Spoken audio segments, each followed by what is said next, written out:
بسم اللہ الرحمن الرحیم۔ السلام علیکم ورحمۃ اللہ وبرکاتہ۔ حضور نبی کریم صلی اللہ علیہ وسلم نے 7 ہلاک کرنے والی چیزوں سے بچنے کی تلقین کی۔ آپ صلی اللہ علیہ وسلم نے فرمایا، یہ 7 چیزیں تم کو ہلاک کر دیں گی، تباہ و برباد کر دیں گی، ان سے بچو۔ صحابہ نے عرض کیا، یا رسول اللہ، وہ کون کون سی ہیں؟ آپ صلی اللہ علیہ وسلم نے فرمایا، اللہ کے ساتھ کسی کو شریک نہ کرنا، ہلاک ہو جاؤ گے۔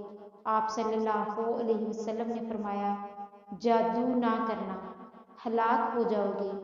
آپ صلی اللہ علیہ وسلم نے فرمایا، جس شخص کے قتل کرنے کو اللہ نے حرام قرار دیا ہے، اس سے قتل کرنے سے بچو، ہلاک ہو جاؤ گے۔ آپ صلی اللہ علیہ وسلم نے فرمایا، سود نہ کھانا، سود لینے والے اور سود دینے والے دونوں ہلاک ہو جاؤ گے۔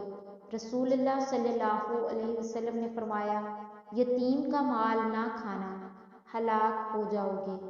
آپ صلی اللہ علیہ وسلم نے فرمایا، کفر سے جہاد ہو رہا ہو تو پیٹھ پھیر کر بھاگ نہ جانا، ورنہ ہلاک ہو جاؤ گے۔ آپ صلی اللہ علیہ وسلم نے فرمایا، بے قصور اور بے گناہ عورت پر تہمت نہ لگانا، ورنہ ہلاک ہو جاؤ گے۔